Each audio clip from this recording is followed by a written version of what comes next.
Good morning, YouTube, and welcome back to another video from NGC Vlogs. And it's me, your favorite Libran Abdul Salam Jamal Muhammad.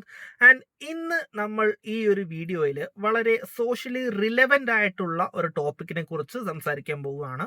അപ്പോൾ നിങ്ങൾക്ക് എല്ലാവർക്കും അറിയാവുന്ന പോലെ തന്നെ നിലവിലെ hot topic, കേരളത്തിലെ എല്ലാവരും ചർച്ച ചെയ്യുന്ന ഒരു ടോപ്പിക്കാണ് നമ്മുടെ യങ്സ്റ്റേഴ്സിന് എന്താണ് സംഭവിക്കുന്നത്, അവർക്ക് എന്ത് പറ്റി, നമ്മുടെ നാടിന് ഇത് എന്ത് പറ്റി എന്നുള്ള ഒരു ചോദ്യം. കാരണം നമ്മൾ എപ്പോഴും കേൾക്കുന്ന, ഇപ്പോൾ 2025 തുടങ്ങിയതിന് ശേഷം നമ്മൾ ഏറ്റവും കൂടുതൽ കേൾക്കുന്ന വാർത്തകൾ എന്ന് പറയുന്നത് ക്രൈംസ് ആണ്. പ്രത്യേകിച്ച് ഒരു 10-നും 25 വയസ്സിനും ഇടയിൽ പ്രായമുള്ള യങ്സ്റ്റേഴ്സ്, അല്ലെങ്കിൽ കുട്ടികൾ എന്ന് പറയാവുന്ന ആൾക്കാർ, അല്ലെങ്കിൽ ആ ഒരു അഡൽട്ട്ഹുഡിലേക്ക് ചുവട് വെച്ചിരിക്കുന്ന ആ ഒരു ഏജ് ഗ്രൂപ്പിലുള്ള ആൾക്കാർ നടത്തുന്ന ക്രൈംസ് ആണ് നമ്മൾ ഏറ്റവും കൂടുതൽ കാണുന്നതും ചർച്ച ചെയ്യുന്നതും. സോ ഒരുപാട് ചർച്ചകൾ ഞാൻ കണ്ടു, പക്ഷെ ആ ഒരു ചർച്ചയിലും ഒരു പ്രൊഡക്റ്റീവ് ആയിട്ടുള്ള ഒരു ചർച്ചയായിട്ട് എനിക്ക് ഫീൽ ചെയ്തിട്ടില്ല. അപ്പോൾ എന്തുകൊണ്ട് പ്രൊഡക്റ്റീവ് ആയിട്ടുള്ള ഒരു ചർച്ചയായിട്ട് ഫീൽ ചെയ്തിട്ടില്ല എന്ന് പറയുമ്പോൾ, എല്ലാ ചർച്ചകളിലും ഒരേ കാര്യങ്ങൾ തന്നെ റിപ്പീറ്റ് ചെയ്ത് പറയുകയാണ്. ലൈക്ക് നമ്മളെല്ലാവരും ഒന്നിച്ച് നിൽക്കണം, ഒന്നിച്ച് പോരാടണം എന്നൊക്കെയുള്ള ക്ലീശേ കാര്യങ്ങളല്ലാതെ എന്താണ് ഇതിന്റെ കാരണമെന്നോ ഇതെങ്ങനെ നമുക്ക് പ്രിവെന്റ് ചെയ്യാമെന്നോ ആരും എവിടെയും പറയുന്നത് കേൾക്കുന്നില്ല. ഓക്കെ, അപ്പോൾ അതുകൊണ്ടാണ് ഈ ഒരു വീഡിയോ ഞാൻ ചെയ്യുന്നത്. ഈ വീഡിയോയ്ക്കകത്ത് എന്താണ് ഇതിൻ്റെ കാരണമെന്നും അത് നമുക്ക് എങ്ങനെ പരിഹരിക്കാമെന്നുമുള്ള എൻ്റെ ഒരു സജഷനാണ് ഞാൻ പറയാനായിട്ട് പോകുന്നത്. സോ നിങ്ങൾക്ക് ഈ വീഡിയോ ഇഷ്ടപ്പെടുകയാണെങ്കിൽ ലൈക്ക് ചെയ്യുക, സപ്പോർട്ട് ചെയ്യുക, സബ്സ്ക്രൈബ് ചെയ്യുക. അതുപോലെ തന്നെ നിങ്ങളുടെ അഭിപ്രായങ്ങൾ എന്താണെങ്കിലും അത് കമൻറ്റ് ചെയ്ത് നമ്മളെ അറിയിക്കുക. Okay, so with that being said, എന്തുകൊണ്ട് ഇങ്ങനൊരു വീഡിയോ ചെയ്യുന്നു എന്നുള്ള ഒരു കാര്യം പറയുമ്പോൾ, ഞാനിപ്പോൾ BEd ചെയ്യുകയാണ്. BEd ചെയ്യുക എന്ന് പറഞ്ഞാൽ ഒരു വിത്തിൻ 2 ഇയേഴ്സ് ഒരു ഫ്യൂച്ചർ ടീച്ചർ ക്വാളിഫിക്കേഷനോട് കൂടി ഞാൻ എൻ്റെ വിദ്യാഭ്യാസം പൂർത്തിയാക്കി ഇറങ്ങാൻ പോവുകയാണ്. അപ്പോൾ ഇനി വരുന്ന തലമുറയെ ഗൈഡ് ചെയ്യേണ്ട ഒരു വ്യക്തി, അല്ലെങ്കിൽ ഒരു ഫ്യൂച്ചർ എഡ്യൂക്കേറ്റർ എന്നുള്ള നിലയിലും, അതുപോലെ തന്നെ ചെറിയ ചാനലാണെങ്കിൽ കൂടിയും വ്ളോഗൊക്കെ ചെയ്യുന്ന ഒരാളെന്ന നിലയിലും എനിക്ക് കുറച്ച് ഐ ഫീൽ റെസ്പോൺസിബിൾ. ഞാനും എൻ്റെ കയ്യിലുള്ള കാര്യങ്ങൾ ഷെയർ ചെയ്യണം. കാരണം എൻ്റെ അറിവിലുള്ള പല കാര്യങ്ങളും ഇവിടെ ആരും പറയുന്നത് കേൾക്കുന്നില്ല. ഞാൻ കേട്ട വളരെ മേജറായിട്ടുള്ളൊരു ക്രിറ്റിസിസം എന്ന് പറയുന്നത്, നമ്മുടെ മീഡിയ വൺ എന്ന് പറയുന്ന TV-യുടെ ഔട്ട് ഓഫ് ഫോക്കസ് എന്ന് പറയുന്ന പ്രോഗ്രാമിൽ അവർ പറയുന്നുണ്ട്, നിലവിൽ നമ്മുടെ സർവകലാശാലകൾ ഇതിനെക്കുറിച്ചൊന്നും ചർച്ച ചെയ്യുന്നില്ല. അവരിപ്പോഴും പഴയ ചങ്ങമ്പുഴയുടെ വാഴക്കുലയെക്കുറിച്ച് മാത്രമാണ് ചർച്ച ചെയ്യുന്നത്, അല്ലാതെ സോഷ്യലി റിലവൻ്റ് ആയിട്ടുള്ള പ്രൊഡക്റ്റീവ് ആയിട്ടുള്ള കാര്യങ്ങളൊന്നും യൂണിവേഴ്സിറ്റികളിൽ നിന്ന് വരുന്നില്ല എന്നുള്ളൊരു ക്രിറ്റിസിസം കൂടെ കേട്ടു. സോ അതൊക്കെ കാരണം കൊണ്ടാണ് ഇങ്ങനെ ഒരു വീഡിയോ ഇപ്പോൾ ചെയ്യുന്നത്. ഓക്കെ, സോ ഈ ഒരു കാര്യത്തിൽ എനിക്ക് പറയാനായിട്ടുള്ളത്, ഒരു 2 ഇയേഴ്സ് എഗോ ഞാനൊരിക്കൽ ബസ്സിൽ ട്രാവൽ ചെയ്യുന്ന സമയത്ത് കുറച്ച് സ്കൂൾ കുട്ടികൾ ബസ്സിൽ അവർ തമ്മിൽ പരസ്പരം സംസാരിക്കുന്ന ആ ഒരു ഇത് ഞാൻ ശ്രദ്ധിക്കുകയും, അവരുടെ സംസാരം എനിക്ക് ഒട്ടും അങ്ങ് അക്സെപ്റ്റബിൾ ആയിട്ട് തോന്നിയിട്ടില്ല.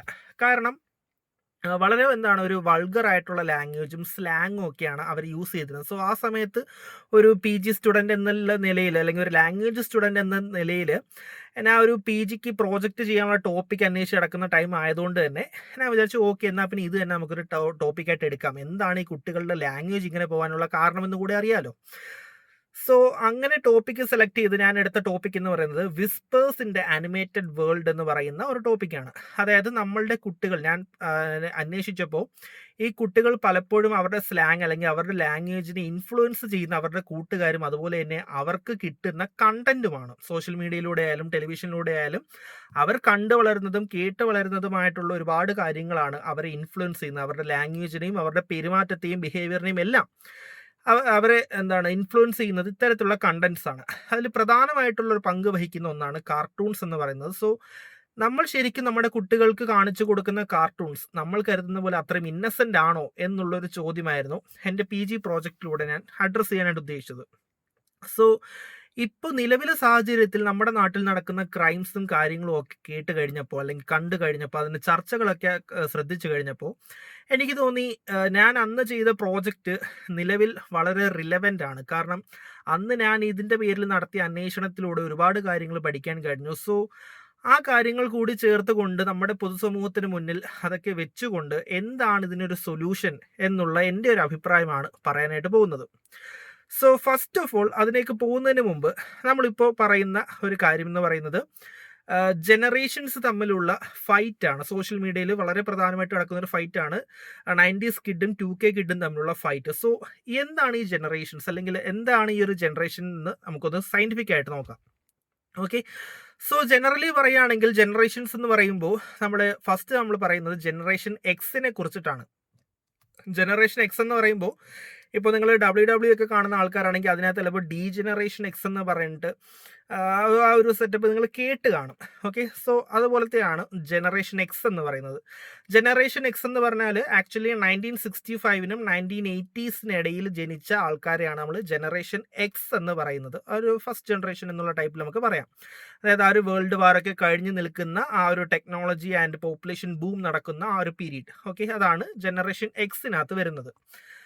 ആൻഡ് അതിനുശേഷം വരുന്നൊരു കാലഘട്ടമാണ് 1981 ടു 1996. ഈ ഒരു ടൈം പീരീഡിനിടയിൽ ജനിച്ച ആൾക്കാർ, അവരെ നമ്മൾ വിളിക്കുന്ന പേരാണ് മില്ലേനിയൽസ് എന്ന് പറയുന്ന പേര്. ഓക്കെ, മില്ലേനിയൽസ് എന്ന് നമ്മൾ വിളിക്കും. 1981നും 1996നും ഇടയിൽ ജനിച്ച ആൾക്കാർ, അതായത് നമ്മുടെ 90s കിഡ് എന്ന് പറയുന്ന ആ ഒരു കാറ്റഗറിയിൽ ഭൂരിഭാഗം, അല്ലെങ്കിൽ നമ്മളെ നിലവിലെ സമൂഹത്തിൽ നമ്മൾ അമ്മാവനല്ല, ഒരു മാമന്മാർ എന്നൊക്കെ പറയുന്ന ആ ഒരു കാറ്റഗറിയിൽ വരുന്ന ആൾക്കാർ. ഓക്കെ, സോ അവരാണ് മിലേനിയൽസ് എന്ന് പറയുന്നത്. അവരുടെ പ്രത്യേകത എന്ന് പറയുന്നത്, അവർ ഈ ഒരു ഇന്ന് നമ്മൾ അനുഭവിക്കുന്ന ടെക്നോളജിയുടെയും അഡ്വാൻസ്മെന്റിന്റെയും എല്ലാം തുടക്കമിട്ട് കൊടുക്കുന്ന ആൾക്കാർ, അല്ലെങ്കിൽ തുടക്കക്കാരെന്ന് പറയുന്നത് ഈ പറയുന്ന മിലേനിയൽസ് ആണ്. ഓക്കെ, ആൻഡ് അതിനുശേഷം വരുന്ന ഒരു ജനറേഷനാണ് ജനറേഷൻ ഇസഡ് എന്ന് പറയുന്നത്. അതായത് 1997 ടു 2012 ഈ ഒരു പീരീഡിലാണ് ഈ ഒരു ടെക്നോളജിക്കൽ ബൂം നടക്കുന്ന പീരീഡ്. നമ്മൾ നേരത്തെ പോപ്പുലേഷൻ ബൂം പറഞ്ഞു ജനറേഷൻ എക്സിന്റെ സമയത്ത്. ജനറേഷൻ ഇസഡ് വരുമ്പോൾ ഒരു ടെക്നോളജിക്കൽ ബൂമാണ്. നമ്മുടെ സ്മാർട്ട് ഫോൺ വന്നു, ഇന്റർനെറ്റ് വന്നു, അല്ലെങ്കിൽ സോഷ്യൽ മീഡിയാസ് വന്നു. സോ ഇങ്ങനെ ഒരു ടെക്നോളജിക്കൽ ബൂം നടക്കുന്ന പീരീഡാണ് ജനറേഷൻ ഇസഡ് എന്ന് പറയുന്നത്. ആൻഡ് ഇതാണ് നമ്മൾ പ്രധാനമായിട്ട് ഇപ്പോൾ 2K കിഡ് എന്നൊക്കെ നമ്മൾ പറയുന്നതിൽ ഒരു ഭൂരിഭാഗം വരുന്നത് ഈ ഒരു ഏജ് ഗ്രൂപ്പാണ്, 2012 വരെയുള്ളത്. അതിനുശേഷം വന്നതാണ് ജനറേഷൻ ആൽഫ എന്ന് പറയുന്നത്. അതായത് 2013നും 2025നും ഇടയിൽ ജനിച്ച ആൾക്കാരെ, നമ്മുടെ ഒരു കോവിഡ് പീരീഡൊക്കെ കണ്ട ആ പീരീഡിലൊക്കെ ജനിച്ച ആൾക്കാരെയാണ് നമ്മൾ ജനറേഷൻ ആൽഫ എന്ന് പറയുന്നത്. ആർട്ടിഫിഷ്യൽ ഇന്റലിജൻസിൻ്റെയൊക്കെ ആ ഒരു തുടക്കക്കാർ, അല്ലെങ്കിൽ അതിൻ്റെ ഒരു അത് മെയിൻ സ്ട്രീമിലേക്ക് വരുന്നത് കണ്ട് അനുഭവിച്ച് സോഷ്യൽ മീഡിയയുടെയും മൊബൈൽ ഫോണിൻ്റെയും ലോകത്തേക്ക് ജനിച്ച് വീണ കുട്ടികളെയാണ് നമ്മൾ ജനറേഷൻ ആൽഫ എന്ന് പറയുന്നത്. ആൻഡ് ഏറ്റവും ലേറ്റസ്റ്റ് ആയിട്ട് വരുന്ന ഫ്യൂച്ചർ ജനറേഷൻസ്, അതായത് 2025 മുതലുള്ള ജനറേഷൻസിനെയാണ് നമ്മൾ ജനറേഷൻ ബീറ്റ എന്ന് പറയുന്നത്. നമ്മുടെ ChatGPTയുടെയും അതുപോലെ തന്നെ അത്തരത്തിലുള്ള ജനറേറ്റീവ് എയുടെയും അല്ലെങ്കിൽ എയുടെ മറ്റ് അഡ്വാൻസ്ഡ് ലെവൽസിൻ്റെയൊക്കെ ലോകത്തേക്ക് ജനിച്ച് വീഴുന്ന ആൾക്കാരാണ് ഈ പറഞ്ഞ ജനറേഷൻ ബീറ്റ എന്ന് പറയുന്നത്. സോ ഇതാണ് ബേസിക്കലി ജനറേഷൻസ്, ആ ഒരു നമ്മുടെ സയന്റിഫിക്കലി നോക്കുമ്പോൾ ജനറേഷൻസ് തമ്മിലുള്ള ക്ലാസിഫിക്കേഷൻ എന്ന് പറയുന്നത്. ഇനി ഇതിനകത്ത് ഏറ്റവും കൂടുതൽ സോഷ്യൽ മീഡിയ ഫൈറ്റ് നടക്കുന്നത് 90s കിഡും അതുപോലെ തന്നെ 2K കിഡും തമ്മിലാണ്. 90s കിഡ് എന്ന് പറയുമ്പോൾ നമ്മൾ നേരത്തെ പറഞ്ഞ ജനറേഷൻ ഇസഡും അതുപോലെ തന്നെ മിലേനിയൽസും, അതുപോലെ തന്നെ 2K കിഡ് എന്ന് പറയുമ്പോൾ ആ ഒരു ജനറേഷൻ ഇസഡ് വരുന്നുണ്ട്, അതുപോലെ തന്നെ ജനറേഷൻ ആൽഫയും വരുന്നുണ്ട്. ഓക്കെ, സോ ഇവർ തമ്മിലാണ് പ്രധാനമായിട്ട് ഫൈറ്റ് എല്ലാം നടക്കുന്നത് സോഷ്യൽ മീഡിയയിൽ. പൊതുസമൂഹത്തിൽ ഇല്ലെങ്കിലും സോഷ്യൽ മീഡിയ എന്ന് പറയുന്ന വേറൊരു വേൾഡ് തന്നെയാണ്. സൈബർ വേൾഡ് എന്ന് പറയുന്നത് മറ്റൊരു ലോകം തന്നെയാണ്. ആ ലോകത്ത് ഇവർ തമ്മിലാണ് അങ്ങോട്ടും ഇങ്ങോട്ടും ട്രോളലും താറ്റിലും എല്ലാം നടക്കുന്നത്. ഓക്കെ, ഇനി നമ്മുടെ നിലവിലെ സിറ്റുവേഷനിലേക്ക് വരാം. ഏറ്റവും റീസെന്റ് ആയിട്ട് നടന്നിട്ടുള്ള, അല്ലെങ്കിൽ നമ്മൾ കേട്ട് ഞെട്ടിയിട്ടുള്ള ചില കാര്യങ്ങൾ ഏതൊക്കെയാണ്? ഏറ്റവും ലേറ്റസ്റ്റ് ആയിട്ട് വന്നിരിക്കുന്നത്, നമ്മുടെ 10ാം ക്ലാസ്സുകാരനായിട്ടുള്ള ഒരു കുട്ടിയെ സഹപാഠികൾ മർദ്ദിച്ച് മരണപ്പെടുകയുണ്ടായി. സോ ആ ഒരു സിറ്റുവേഷനാണ് ഏറ്റവും ലേറ്റസ്റ്റ് ആയിട്ട് വന്നത്. അതിന് മുന്നേ നമ്മൾ എന്തൊക്കെ കേട്ടു? നമ്മൾ കോളേജ് വിദ്യാർത്ഥികൾ തമ്മിലുള്ള റാഗിങ്, അതുപോലെ തന്നെ അതിന് മുന്നേ നമ്മൾ സ്കൂൾ കുട്ടികൾ 9ാം ക്ലാസ്സുകാരനെ റാഗിങ്ങിന്റെ പേരിൽ അവൻ ആത്മഹത്യ ചെയ്യുന്നത്, അങ്ങനെ ഒരുപാട് കാര്യങ്ങൾ നമ്മൾ കേട്ടു. ആൻഡ് ജനറലി നമ്മൾ നോക്കണം, അതിനെക്കുറിച്ച് കൂടുതൽ ഡീറ്റെയിൽസ് പത്ത് സെൻസിറ്റീവ് ടോപ്പിക് ആയതുകൊണ്ടാണ്.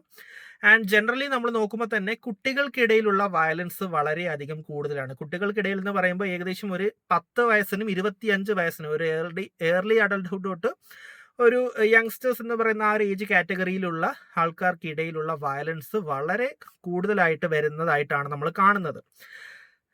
അപ്പോൾ ഈ പറഞ്ഞ കേസുകൾ, സ്പെസിഫിക് ആയിട്ട് പറഞ്ഞ കേസുകൾ മാത്രമല്ല, അല്ലാതെ തന്നെ നമ്മൾ പല കേസുകളും കേൾക്കുന്നുണ്ട്. 9ാം ക്ലാസ്സുകാർ ഗർഭിണിയായി, അതുപോലെ തന്നെ 8ാം ക്ലാസ്സുകാരനെ ഒളിച്ചോടി, അങ്ങനെയൊക്കെ പറഞ്ഞിട്ട് അങ്ങനത്തെ ഒരുപാട് കാര്യങ്ങൾ നമ്മളിപ്പോൾ കേൾക്കുന്നുണ്ട്, അധികമായിട്ട് കേൾക്കുന്നുണ്ട്. ഓക്കെ, അതുപോലെ തന്നെ നമ്മൾ കേൾക്കുന്ന മറ്റൊരു പരാതിയാണ് ഇപ്പോഴത്തെ കുട്ടികൾക്ക് റിലേഷൻഷിപ്പിനോടൊന്നും അത്ര സീരിയസ്നെസ് ഇല്ല. അവരെല്ലാം വളരെ സെൽഫിഷ് ആണ്, അവർക്കൊരു ഇൻറ്റിമസി ഇല്ല, അവർക്ക് വാല്യൂസ് ഇല്ല, മോറൽസ് ഇല്ല. അതുപോലെ തന്നെ അവർക്ക് അവരുടെ എക്സ്പെക്റ്റേഷൻസ് എല്ലാം മറ്റൊരു ലോകത്ത് ജീവിക്കുന്ന പോലെയാണ്, അവർ വേറെ യൂണിവേഴ്സ് ആണ് എന്നൊക്കെ നമ്മൾ പറയാറുണ്ട്. അപ്പോൾ ഇതൊക്കെയാണ് നമ്മുടെ ഒരു റീസെൻ്റ് ആയിട്ട് നമ്മൾ കേൾക്കുന്ന കാര്യങ്ങൾ. അപ്പോൾ ഇതിൽ നിന്നൊക്കെ നമ്മൾ വന്നിട്ടുള്ള കുറേ കൺക്ലൂഷൻസ് ഉണ്ട്. മേജർ ആയിട്ടുള്ളൊരു കൺക്ലൂഷൻ എന്ന് പറയുന്നത് അഗ്രഷനാണ്. നമ്മുടെ കുട്ടികൾ നമ്മൾ വിചാരിക്കുന്ന ആൾക്കാരല്ല.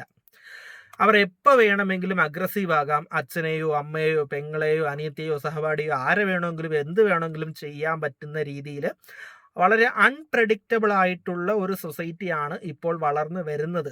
അത് നമുക്ക് നോക്കി നിൽക്കാനല്ലാതെ എന്ത് ചെയ്യാൻ പറ്റും എന്നുള്ളൊരു ചോദ്യത്തിന് പലർക്കും ഉത്തരമില്ല.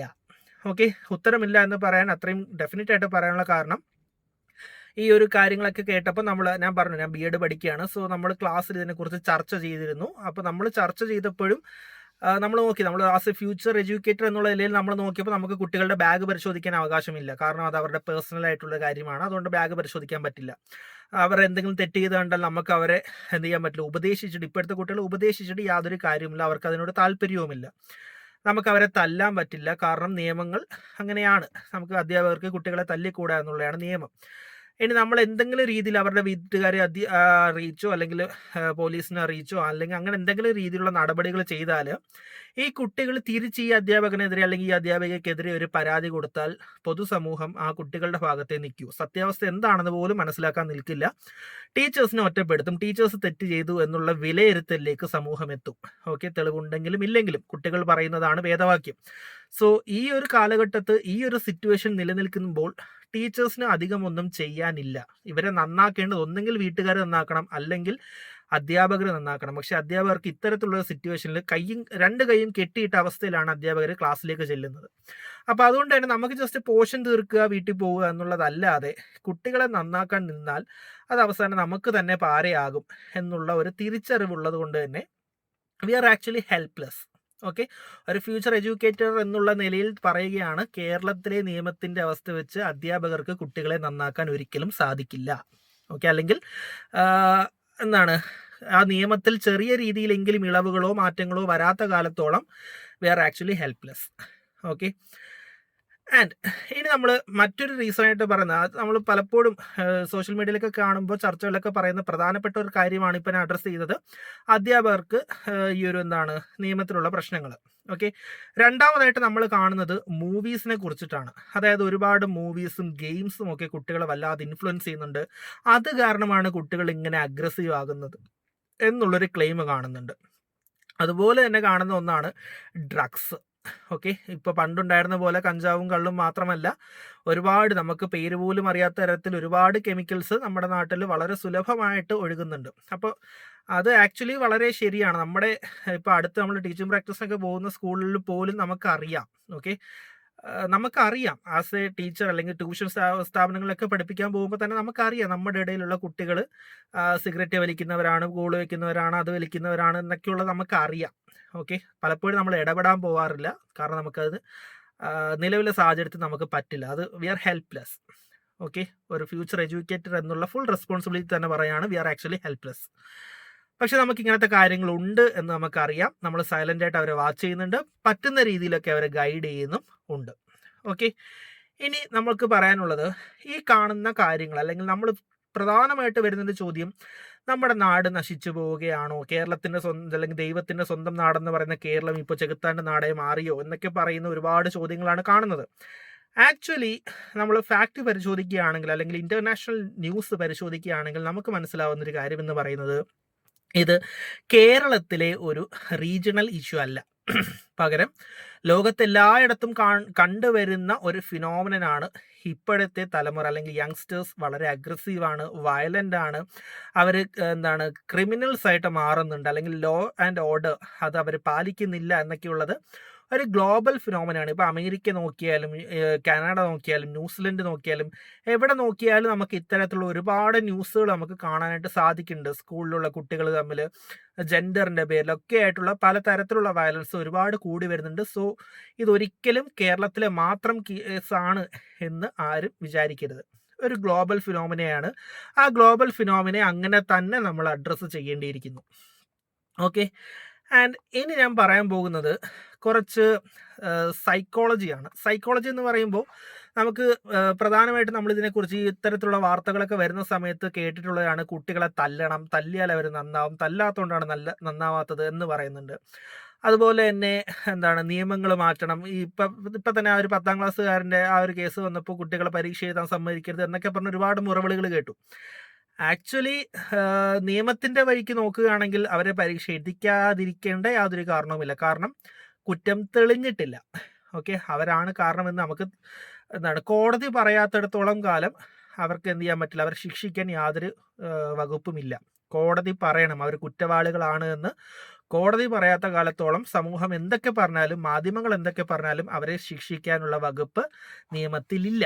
ഓക്കെ, അതുപോലെ തന്നെ ഒരു അധ്യാപിക പറയുന്നതായിട്ട് ന്യൂസിൽ കണ്ടു, ഇവരെ നല്ലപോലെ അടിക്കണം, അടിക്കാത്തത് കൊണ്ടാണ് എന്നൊക്കെ പറയുന്നു കേട്ടോ. ആക്ച്വലി അടിക്കുക എന്ന് പറയുന്നത് ഒരു ഭയം കൊണ്ടുള്ള ഒരു കൺട്രോളിങ് രീതിയാണ്. അത് അത്ര പ്രാക്ടിക്കലായിട്ടുള്ള, അല്ലെങ്കിൽ ഇന്നത്തെ സമൂഹത്തിൽ അതല്ല വേണ്ടത്. എന്താണ് പ്രശ്നമെന്ന് തിരിച്ചറിഞ്ഞ് അതിനുള്ള പരിഹാരം കാണുകയാണ് വേണ്ടത്. അല്ലാതെ ഭയം ഉണ്ടാക്കിക്കൊണ്ട് ഒട്ടും അടിക്കേണ്ടെന്നല്ല, എങ്കിലും ആ ഒരു അടി കൊടുക്കുക അല്ല കുട്ടികളെ നന്നാക്കാനുള്ള രീതി എന്ന് പറയുന്നത്. അപ്പോൾ അതുകൊണ്ടാണ് കുറച്ച് സൈക്കോളജിക്കൽ തിയറീസിനെ കുറിച്ച് പറയാനായിട്ട് പോകുന്നത്. ബേസിക്കലി നമ്മൾ അനലൈസ് ചെയ്യാൻ പോകുന്നത് എന്തുകൊണ്ടാണ് ഈ അഗ്രഷൻ എന്നുള്ള കാര്യമാണ്. അപ്പോൾ ഇതിൻ്റെ ഭാഗമായിട്ട് പറയാനുള്ള ഒന്നാമത്തെ തിയറി എന്ന് പറയുന്നത് സോഷ്യൽ ലേണിംഗ് തിയറി എന്ന് പറയുന്ന ഒരു തിയറിയാണ്. ആൽബർട്ട് ബണ്ടൂര എന്ന് പറയുന്ന വ്യക്തിയാണ് ഈ ഒരു തിയറി കൊണ്ടുവരുന്നത്. അപ്പോൾ ഈ ഒരു തിയറിയുടെ ഒരു അടിസ്ഥാനം എന്ന് പറയുന്നത് ആൾക്കാർ അഗ്രസീവ് ആകുന്നത് മറ്റുള്ളവരെ കണ്ട് അനുകരിക്കുന്നതിലൂടെയാണ് ഈ ഒരു അഗ്രഷൻ പുറത്തു വരുന്നത് എന്നുള്ളതാണ് ഈ ഒരു തിയറിയിൽ ബേസിക്കലി പറയുന്നത്. അതായത് മറ്റുള്ളവരെ കണ്ട് അനുകരിക്കുക മീൻസ് കുട്ടികളുടെ കേസാണ് പറയുന്നത്. കുട്ടികൾക്ക് അവർക്ക് ചുറ്റുമുള്ള ലോകത്തെ വീക്ഷിക്കുക അല്ലെങ്കിൽ നിരീക്ഷിക്കുമ്പോൾ അവർക്ക് ചുറ്റുമുള്ള മാതാപിതാക്കളായാലും കൂട്ടുകാരായാലും അധ്യാപകരായാലും മറ്റുള്ളവരായാലും അവർ കാണിക്കുന്ന വയലൻസ് അല്ലെങ്കിൽ അതൊക്കെ കണ്ട് അത് അനുകരിക്കുന്നതിലൂടെയാണ് ഈ ഒരു അഗ്രസീവായിട്ടൊരു ബിഹേവിയർ കുട്ടികളിൽ പുറത്തു വരുന്നത് എന്നുള്ളതാണ് ഈ ഒരു തിയറിയിൽ ബേസിക്കലി പറയുന്നത്. അതായത് ചുറ്റുമുള്ള സമൂഹത്തിൽ നിന്നും പഠിച്ചെടുക്കുന്നതാണിത്. ആ ഒരു ചുറ്റുമുള്ള സമൂഹത്തിൽ കാണുന്ന കാഴ്ചകളുടെ ഒരു അനുകരണമാണ് ഇത്തരത്തിലുള്ള ബിഹേവിയേഴ്സ് ഉണ്ടായി വരുന്നത് എന്നുള്ളതാണ് ബേസിക്കലി ആ ഒരു തിയറിയിൽ പറയുന്നത്. അതുപോലെ തന്നെ മറ്റൊരു ഹൈപ്പോത്തസിസ് ആണ് ഫ്രസ്ട്രേഷൻ അഗ്രഷൻ ഹൈപ്പോത്തസിസ് എന്ന് പറയുന്നത്. എന്താണ് frustration aggression hypothesis? Frustration aggression hypothesis എന്ന് പറയുന്നത് ആക്ച്വലി ഇപ്പോൾ നമുക്കൊരു ലക്ഷ്യമുണ്ട്, ഓക്കെ, പക്ഷെ ആ ലക്ഷ്യത്തിലേക്ക് എത്താൻ നമുക്ക് സാധിച്ചില്ല പല കാരണങ്ങൾ കൊണ്ട്, എന്തെങ്കിലുമൊക്കെ ആകാം. പക്ഷെ നമുക്ക് ആ ഒരു ലക്ഷ്യത്തിലേക്ക് എത്താൻ നമുക്ക് സാധിച്ചില്ല എങ്കിൽ നമ്മുടെ ഉള്ളൊരു ഫ്രസ്ട്രേഷൻ ഉണ്ടാകും, ഒരു ദേഷ്യം ഉണ്ടാകും. ഈ ദേഷ്യം ഉണ്ടാകാൻ കാരണമായ സോഴ്സിനോട് നമുക്ക് പ്രകടിപ്പിക്കാൻ സാധിച്ചില്ല എങ്കിൽ എന്ത് ചെയ്യും? നമ്മളെക്കാളും വീക്കായിട്ടുള്ള മറ്റൊരു ഇടത്തേക്ക് ഈ ഒരു അഗ്രഷൻ നമ്മൾ ഡയറക്ഷൻ മാറ്റി വിടും. ഫോർ എക്സാമ്പിൾ, നമ്മളിപ്പോൾ ഒരു ജോലി ചെയ്യുകയാണെന്ന് വിചാരിക്കുക. ഓക്കെ, നമ്മളിപ്പോൾ ഒരു ജോലി ചെയ്യുകയാണ്, പക്ഷെ നമ്മൾ വിചാരിച്ച രീതിയിൽ ചെയ്യാനായിട്ട് പറ്റിയില്ല. അതിൻ്റെ പേര് ബോസ് നമ്മളെ വഴക്ക് പറഞ്ഞു. അപ്പം നമുക്കുള്ളിൽ ഒരു ദേഷ്യം ഉണ്ടാകും, പക്ഷെ നമുക്ക് തിരിച്ച് ബോസിനൊന്നും പറയാൻ പറ്റില്ല. അപ്പം നമ്മുടെ മനസ്സിൽ ഈ ഒരു ദേഷ്യം കിടക്കുകയും ഈ ദേഷ്യം നമ്മളെക്കാളും വീക്കറായിട്ടുള്ള ഒരാൾ, ചിലപ്പോൾ നമ്മുടെ വീട്ടിലുള്ള ഭാര്യയാകാം, മക്കളാകാം, കുട്ടികളാകാം, അല്ലെങ്കിൽ റോഡിൽ പോകുമ്പോൾ ഒരു പാവപ്പെട്ട ഒരാളെ കണ്ടു, അയാൾ അറിയാതെ ചിലപ്പോൾ വന്ന് വണ്ടിയുടെ ഫ്രണ്ടിൽ ചാടി നമുക്ക് പെട്ടെന്ന് ദേഷ്യം വരും. ആ ദേഷ്യം വരുന്നത് ശരിക്കും അയാളോടുള്ള ദേഷ്യമല്ല, മറ്റേ സാധനം മനസ്സിൽ കിടക്കുന്നതാണ്. ഓക്കെ, ഇങ്ങനെ നമ്മൾ പെട്ടെന്ന് എന്താവാം, ചിലപ്പോൾ അഗ്രസീവായിട്ട് മാറാം. ആ ഒരു തിയറി അല്ലെങ്കിൽ ഹൈപ്പോത്തസിസ് ആണ് ഫ്രസ്ട്രേഷൻ അഗ്രഷൻ ഹൈപ്പോത്തസിസ് എന്ന് പറയുന്നത്. പിന്നെ പറയാനുള്ള ഒരു തിയറി എന്ന് പറയുന്നത്, അല്ലെങ്കിൽ ഒരു മോഡലാണ് ജനറൽ അഗ്രഷൻ മോഡൽ എന്ന് പറയുന്നത്. അതിന് നമ്മൾ GAM എന്നാണ് പറയുന്നത്. ഈ ഒരു തിയറി പ്രകാരം പറയുന്നത് ഒരുപാട് ഒരു സൈക്കിൾ ഓഫ് വയലൻസ് സ്റ്റിമുലസിൽ നിന്നാണ് അഗ്രഷൻ ഉണ്ടാകുന്നത്.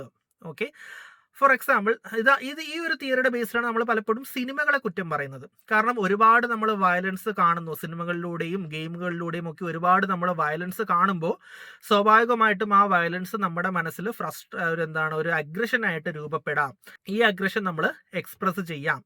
അതാണ് ഈ ഒരു ജനറൽ അഗ്രഷൻ മോഡലിനകത്ത് പറയുന്നത്. ഓക്കെ, നമ്മൾ ഒരുപാട് വയലൻസ് സ്റ്റിമുലസുമായിട്ട് നമുക്ക് എക്സ്പോഷർ കിട്ടുമ്പോൾ നമ്മുടെ ഉള്ളൊരു അഗ്രഷൻ ഉണ്ടാകാമെന്നും ഈ അഗ്രഷൻ നമ്മൾ ചിലപ്പോൾ പ്രകടിപ്പിക്കാം എന്നുള്ളതാണ് ഈ ഒരു ജനറൽ അഗ്രഷൻ മോഡൽ പറയുന്നത്.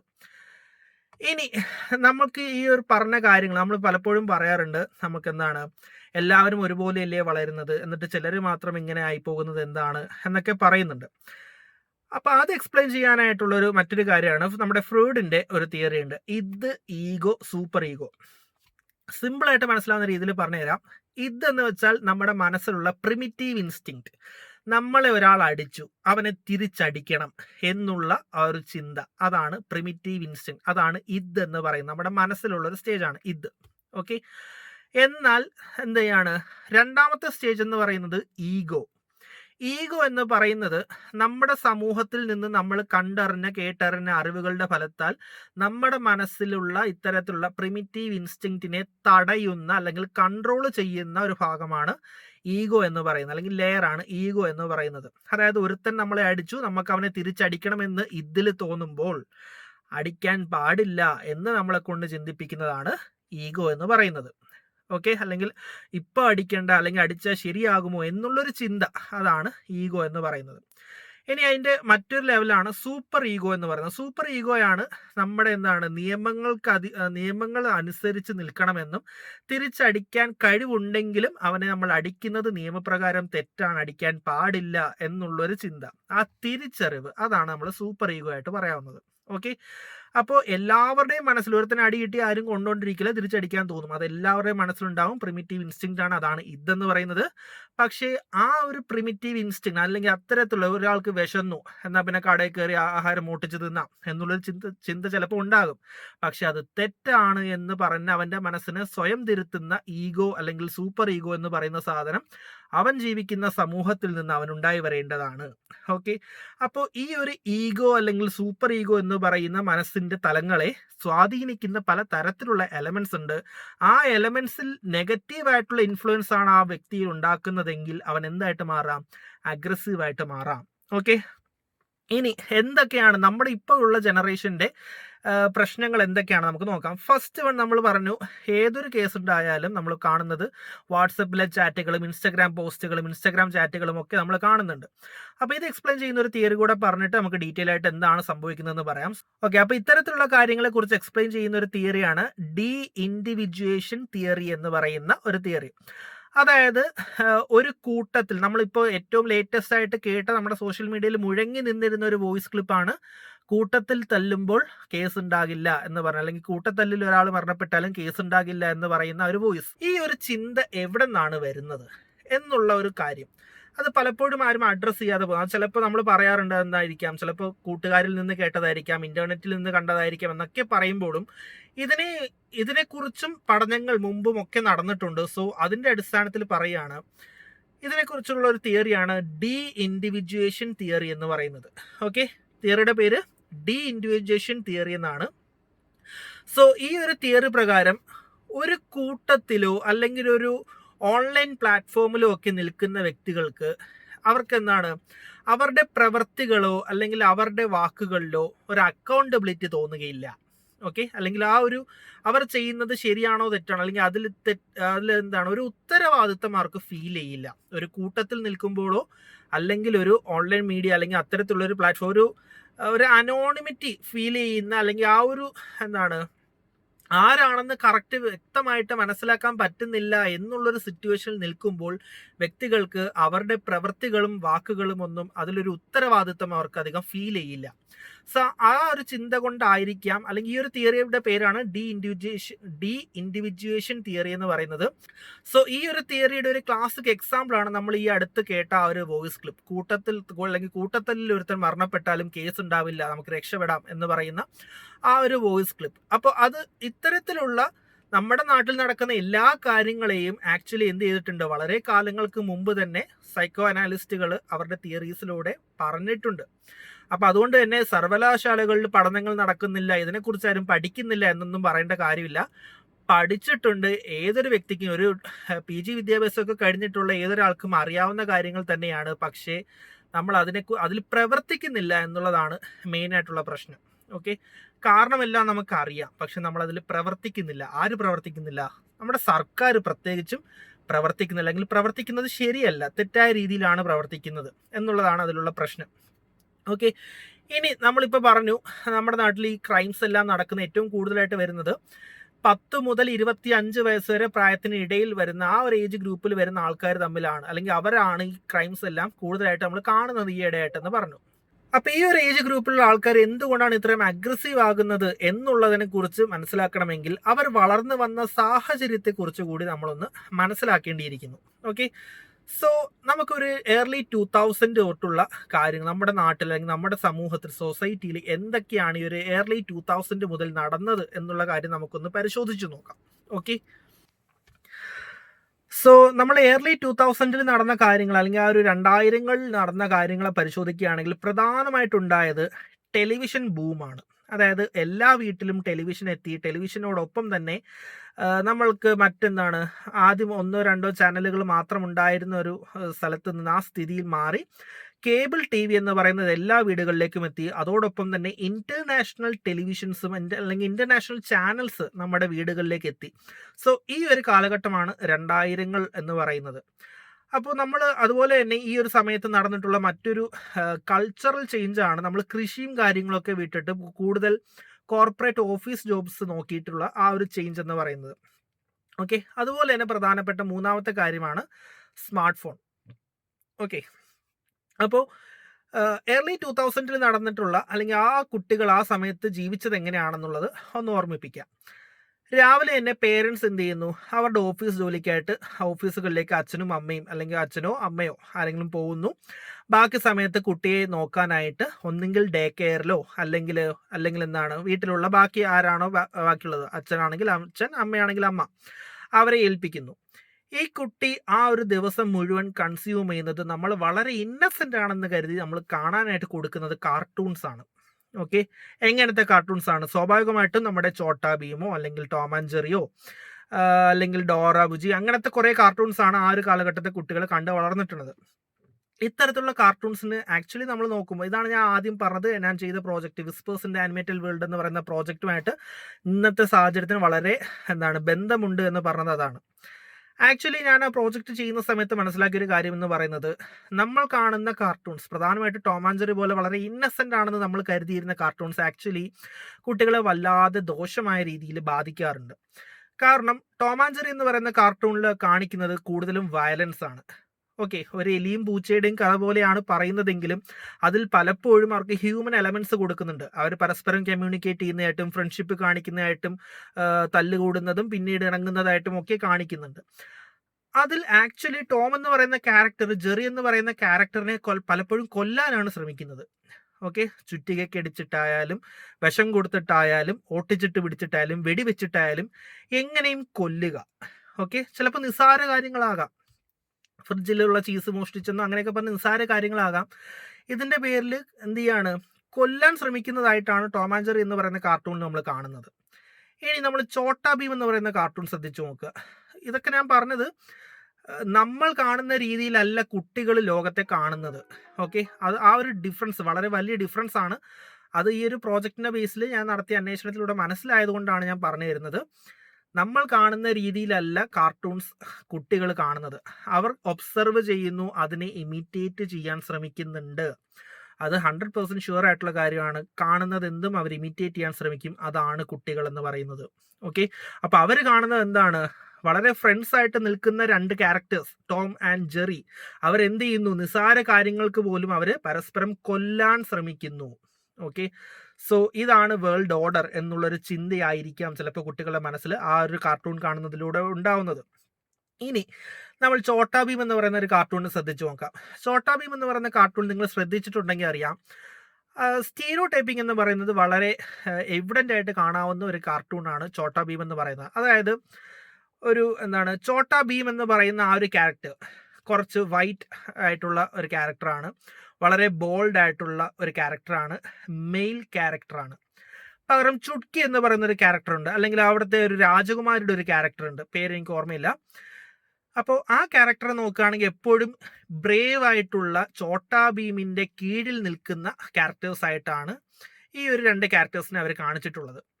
അതുപോലെ തന്നെ അവിടുത്തെ വില്ലൻ ക്യാരക്ടേഴ്സ് ആയിട്ടുള്ള കാലിയ കുറച്ച് ബ്ലാക്ക് ആയിട്ടുള്ള കളേർഡാണ് കൊടുത്തിരിക്കുന്നത്.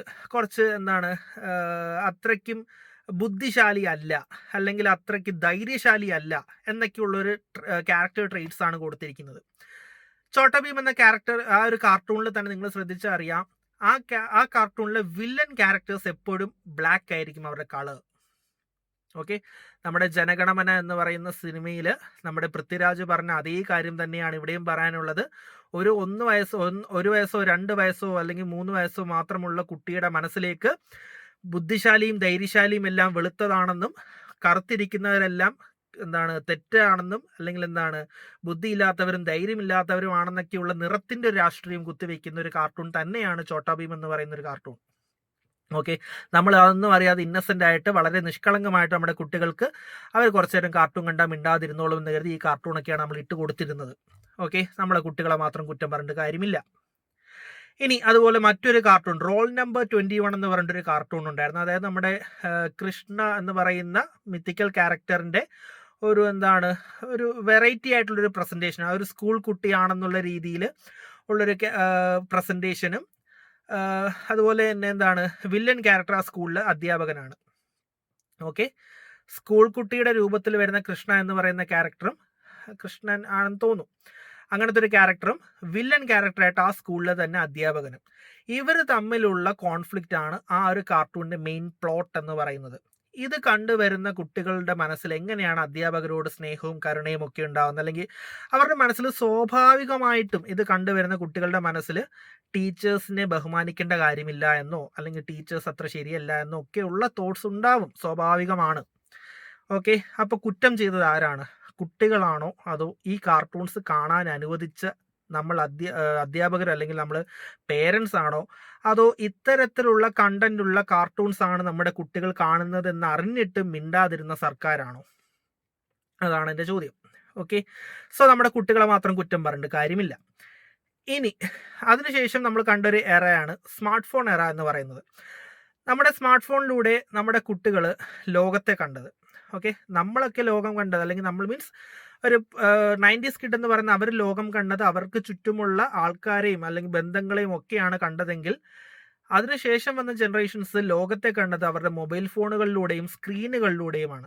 സ്ക്രീനുകളിലൂടെ ലോകം കാണുമ്പോൾ, അല്ലെങ്കിൽ ഈ ടോം ആൻഡ് ജെറി പോലുള്ള കാർട്ടൂൺസ് പറഞ്ഞപ്പോൾ അവിടെയുള്ളൊരു മേജർ ആയിട്ടുള്ളൊരു ഇഷ്യൂ എന്ന് പറയുന്നത് ഫാസ്റ്റ് പേസ്ഡ് ആക്ഷൻസ് ആണ്. അതായത് വളരെ വേഗത്തിൽ ഓടുന്ന ഒരു പൂച്ചയും എലിയും പോലെയുള്ള അത്തരത്തിലുള്ള ക്യാരക്ടേഴ്സിനെയാണ് നമ്മൾ കാണുന്നത്. ഇത് കുട്ടികളിൽ ഉണ്ടാക്കുന്ന ഒരു ചേഞ്ച് എന്ന് പറയുന്നത് അവർക്ക് അറ്റൻഷൻ സ്പാൻ ഉണ്ടാവില്ല. അതായത് അവർക്ക് ഒരുപാട് നേരം ഒരു കാര്യം കണ്ടുകൊണ്ടിരിക്കുക അല്ലെങ്കിൽ സ്ലോ പേസ്ഡ് ആയിട്ടുള്ള കാര്യങ്ങളോടുള്ള ടോളറൻസ് അവർക്ക് കുറവായിരിക്കും.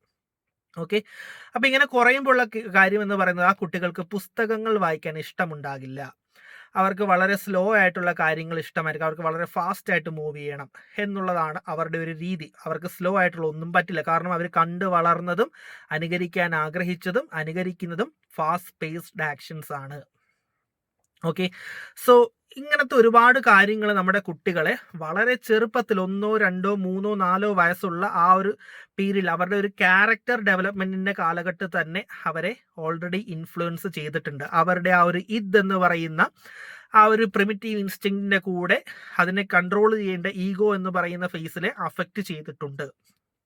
ഓക്കെ, ഇനി അതിനുശേഷം 2010കളിൽ വരുന്ന ഒരു കാര്യമാണ് കൊറിയൻ ഡ്രാമ എന്ന് പറയുന്നത്. നമ്മുടെ പെൺകുട്ടികളിലാണ് ഏറ്റവും കൂടുതലായിട്ട് നമ്മൾ കാണുന്നത്. ഇപ്പോൾ എല്ലാ കുട്ടികളും ചെയ്യുന്നതാണ്. അവർക്ക് ഈ ലോകവുമായിട്ടോ കേരളത്തിലെ ആൾക്കാരുമായിട്ടോ ഒന്നും ഒരു ബന്ധമില്ല, അവരെല്ലാം കൊറിയൻ ഡ്രാമ ഫാൻസ് ആണ്, കെ ഡ്രാമ.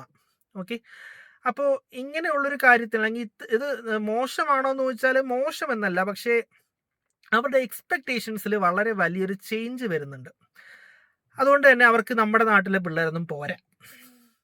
ഓക്കെ, നമ്മുടെ നാട്ടിലെ ആൺപിള്ളേരെ ഒന്നും നമ്മുടെ ഇപ്പോഴത്തെ പെൺകുട്ടികൾക്ക് അത്ര പിടിക്കില്ല, അല്ലെങ്കിൽ അവരെ ഒരു ടെമ്പററി റിലേഷൻഷിപ്പ് എന്നുള്ളതിന് പുറത്തേക്ക് ഒരു പെർമനന്റ് ആയിട്ട് അവരെ അധികം പെൺകുട്ടികൾ ഇപ്പോൾ അക്സെപ്റ്റ് ചെയ്യാറില്ല. റിലേഷൻഷിപ്സിന് ഒരുപാട് പ്രശ്നങ്ങൾ, അവരെല്ലാം ഒരു ടൈം പാസ് മാത്രമായിട്ടാണ് റിലേഷൻഷിപ്സിനെ കാണുന്നത്. ആൻഡ് അതുപോലെ തന്നെ എഡ്യൂക്കേഷൻ, അതായത് ഈ ഒരു കാലഘട്ടത്തിൽ 2010കളിലാണ് നമ്മുടെ എഡ്യൂക്കേഷൻ വളരെ ബെറ്റർ ആയിട്ടുള്ളൊരു എഡ്യൂക്കേഷൻ നമ്മുടെ കുട്ടികൾക്ക് കിട്ടിയിട്ടുണ്ട്.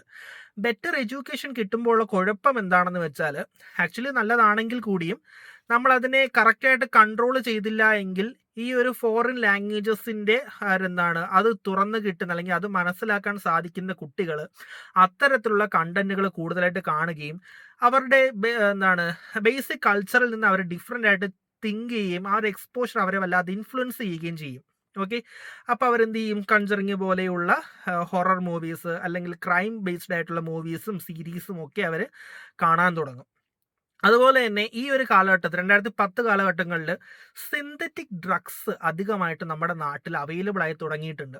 അതായത് നമ്മൾ അതുവരെയും കണ്ടിരുന്നത് പ്രധാനമായിട്ടും കള്ളും കഞ്ചാവും പുകവലിയും അത് മാത്രമായിരുന്നെങ്കിൽ ഇപ്പോൾ വരുന്ന ഡ്രഗ്സ് എന്ന് പറയുന്നത് അത് ഒരാൾ ഡ്രഗ് അഡിക്റ്റ് ആണോ അല്ലെങ്കിൽ ഡ്രഗിൻ്റെ ഇൻഫ്ലുവൻസിലാണോ ഇരിക്കുന്നതെന്ന് നമുക്ക് മനസ്സിലാകത്ത് പോലുമില്ല. ഓക്കെ, ആ രീതിയിലുള്ള കെമിക്കൽസ് ആയിട്ടുള്ള ഒരുപാട് നേരം നീണ്ടു നിൽക്കുന്ന പവറുള്ള ഒരു ഒരു മനുഷ്യനെ മറ്റൊരു മൃഗമാക്കി മാറ്റാൻ പറ്റുന്ന രീതിയിലുള്ള ഡ്രഗ്സ് നമ്മുടെ സൊസൈറ്റിയിൽ വളരെയധികം അവൈലബിൾ ആയിട്ടുള്ള ഒരു കാലഘട്ടമാണ് 2010 തൊട്ടുള്ള കാലഘട്ടം എന്ന് പറയുന്നത്. അതുപോലെ തന്നെ മൂവീസ് മുമ്പുണ്ടായിരുന്ന ഒരു ആർട്ടിസ്റ്റിക് വാല്യൂ എന്നുള്ള അല്ലെങ്കിൽ എന്താണ് ജീവിതത്തെ പ്രശ്നം നമ്മുടെ പഴയ സിനിമകളൊക്കെ കാണുമ്പോൾ നമുക്കറിയാം. അവർ പഴയ സിനിമകളിലെ മേജർ തീം എന്ന് പറയുന്നത് ജീവിതത്തിലെ പ്രശ്നങ്ങളായിരുന്നു. ഒരു ബിസിനസ് നടത്താൻ ശ്രമിച്ച് പരാജയപ്പെടുന്ന ഒരു ചെറുപ്പക്കാരനെ കുറിച്ചോ അല്ലെങ്കിൽ എന്താണ് ജീവിക്കാൻ വേണ്ടി കഷ്ടപ്പെടുന്ന ഒരു ആളെ കുറിച്ചോ ഒരു തൊഴിലാളിയുടെ ജീവിതത്തെയോ അങ്ങനെ അല്ലെങ്കിൽ എന്താണ് അത്തരത്തിലുള്ള കുറച്ച് മൂല്യമുള്ള തീമുകളായിരുന്നു അന്നത്തെ സിനിമയിൽ ഉണ്ടായിരുന്നതെങ്കിൽ ഈ 2010കൾക്ക് ശേഷം കാണുന്ന സിനിമകൾ കൂടുതലും ഒരു ഗാങ്സ്റ്റർ ലൈഫാണ് കാണിക്കുന്നത്. ഒന്ന് രണ്ടാമത്തിന് കത്തിയെടുത്ത് കുത്തുക, തോക്കെടുത്ത് വെടിവെക്കുക, അങ്ങനെയുള്ള ഒരു ഗാങ്സ്റ്റർ ലൈഫിനെ ഗ്ലോറിഫൈ ചെയ്ത് കാണിക്കുന്ന തരത്തിലുള്ള ഒരു സിനിമകളാണ് കുട്ടികൾ ആ ഒരു കാലഘട്ടത്തിൽ അവർ കാണുന്നത്. പിന്നെ ഉള്ളത് നമ്മുടെ സ്മാർട്ട് ഫോൺ എന്ന് പറയുന്നത് വളരെ റിലവൻ്റ് ആയിട്ട് വിത്ത് സോഷ്യൽ മീഡിയ റിലവൻ്റ് ആയിട്ട് വന്നതോടുകൂടിയാണ് നമ്മുടെ എന്ത് ചെയ്യുന്നത്, ജിയോ കയറി നെറ്റ് ഫ്രീ ആയിട്ട് കൊടുക്കുന്നത്. ജിയോ ഇൻ്റർനെറ്റ് ഫ്രീ ആയിട്ട് കൊടുക്കുമ്പോൾ അത് നമ്മൾ അധികം മോണിറ്റർ ചെയ്യാത്തതിൻ്റെ വലിയൊരു പ്രശ്നമാണ് ഇന്ന് നമ്മൾ അനുഭവിക്കുന്നത്. മോണിറ്റർ ചെയ്യാത്തതിൻ്റെ പ്രശ്നം എന്ന് പറയുന്നത് ഏറ്റവും പ്രധാനമായിട്ടും പോണോഗ്രഫിയാണ്. ഓക്കെ, നമ്മുടെ കുട്ടികൾക്ക് വളരെ ഈസി ആയിട്ട് അവർക്ക് പോൺ അവൈലബിൾ ആണ്. അതുകൊണ്ട് തന്നെ ഇത് കാണുമ്പോൾ ഒരു അഡോളസെന്റ് മൈൻഡ് എന്ന് പറയുന്ന ഒരു ഡെവലപ്പിംഗ് മൈൻഡിൻ്റെ ഇടയിൽ ഈ പോൺ കാരണം ഉണ്ടാകുന്ന ഹോർമോണൽ ചേഞ്ചസ് അവരുടെ മനസ്സിന് അല്ലെങ്കിൽ അവരുടെ ബ്രെയിൻ ഡെവലപ്മെൻറ്റിനെ തന്നെ വളരെ സീരിയസ് ആയിട്ട് അഫക്റ്റ് ചെയ്യുന്ന ഒരു കാര്യമാണ്. ആൻഡ് അതുകൊണ്ട് തന്നെ ഇപ്പോഴത്തെ കുട്ടികൾക്ക് ചിലപ്പോൾ വീട്ടുകാരെ തിരിച്ചറിയാൻ പറ്റണമെന്നില്ല. അവരുടെ അധ്യാപകരെയോ അല്ലെങ്കിൽ അവരുടെ കൂടെ പഠിക്കുന്നവരെയോ ഒക്കെ ആ ഒരു മറ്റൊരു മൈൻഡിലായിരിക്കും അവർ കാണുന്നത്. സോ അത് വളരെ സീരിയസ് ആയിട്ടുള്ളൊരു ഇഷ്യൂ ആയിട്ട് ആരും എന്ത് ചെയ്തില്ല, ശ്രദ്ധിച്ചില്ല. ഇൻ്റർനെറ്റ് ഫ്രീ ആയിട്ട് കൊടുക്കുക എന്ന് പറഞ്ഞാലും അവരുടെ മുന്നിലൊരു സൈബർ വേൾഡ് ഫ്രീ ആയിട്ട് തുറന്നു കൊടുക്കുക എന്നുള്ളൊരു കാര്യമാണ്. അതിന് നമ്മൾ ഫ്രീ ആയിട്ട് കൊടുക്കുന്നതിനെ കുറിച്ചല്ല കുറ്റം പറയുന്നത്. ഫ്രീ ആയിട്ട് കൊടുത്തപ്പോൾ അത് കറക്റ്റായിട്ട് അതിനെ നമ്മൾ കൺട്രോൾ ചെയ്തില്ല അല്ലെങ്കിൽ അതിനെ കറക്റ്റായിട്ട് നമ്മൾ മോണിറ്റർ ചെയ്തില്ല. അത് നമ്മുടെ സർക്കാരിൻ്റെ ഭാഗത്തുനിന്ന് വന്ന വലിയൊരു തെറ്റാണ്. അതുപോലെ തന്നെ നിയമങ്ങളിൽ മാറ്റം വരുന്നതും ഏതാണ്ട് ഈ ഒരു കാലഘട്ടങ്ങളിലാണ്. പണ്ടൊക്കെ നമുക്ക് സ്കൂളിൽ മൊബൈൽ ഫോൺ കൊണ്ടുപോകാൻ പേടിയായിരുന്നു. കാരണം ബാഗ് ചെക്കിങ് വരും, ഫോൺ കണ്ടാൽ വീട്ടുകാർ പിടിച്ചു വെക്കും. പക്ഷേ ഇപ്പോഴത്തെ കുട്ടികൾ സ്കൂളുകളിൽ പോയി ടീച്ചേഴ്സിൻ്റെ കൂടെ നിന്ന് വരെ റീൽസ് എടുത്ത് ഇൻസ്റ്റാഗ്രാമിലും ഫേസ്ബുക്കിലും ഒക്കെ പോസ്റ്റ് ചെയ്യുന്നുണ്ട്. ഫേസ്ബുക്കിലില്ല, ഇൻസ്റ്റാഗ്രാമിലും അതുപോലെ തന്നെ മറ്റ് ആപ്പുകളിലും ഒക്കെ അവർ പോസ്റ്റ് ചെയ്യുന്നുണ്ട്. ആരും കൺട്രോൾ ചെയ്യാനില്ല. കുട്ടികൾക്ക് എവിടെയും അവരുടെ ഒരു ഹ്യൂമൻ ഓർഗൻ പോലെയാണ് കുട്ടികൾക്ക് ഇപ്പോൾ മൊബൈൽ ഫോൺ എന്ന് പറയുന്നത്. എവിടെ വേണമെങ്കിലും കൊണ്ടുപോകാം. സ്കൂളെന്നില്ല, കോളേജെന്നില്ല, ഹോസ്പിറ്റലെന്നില്ല, എവിടെ വേണമെങ്കിലും ആർക്കും എപ്പോഴും ഉപയോഗിക്കാവുന്ന ഒരു ഡിവൈസ് ആയിട്ട് മൊബൈൽ ഫോൺസ് ഒക്കെ മാറിയിട്ടുണ്ട്. അപ്പോൾ നിയമങ്ങൾ എന്ത് ചെയ്തു, വല്ലാത്ത രീതിയിൽ കുട്ടികളെ ഫേവർ ചെയ്യുന്ന രീതിയിൽ മാറി. അവരെ മോണിറ്റർ ചെയ്യാനോ കൺട്രോൾ ചെയ്യാനോ ആളില്ല, അവരെ വീക്ഷിക്കാൻ ആളില്ല, അവരെ ഒബ്സർവ് ചെയ്യാൻ ആളില്ല. അവർക്ക് അവരുടെ തോന്നിയ പോലെ നടക്കാം. ഇത് ചോദിക്കാൻ പോകുന്ന അധ്യാപകർക്ക് കുറ്റക്കാരായി.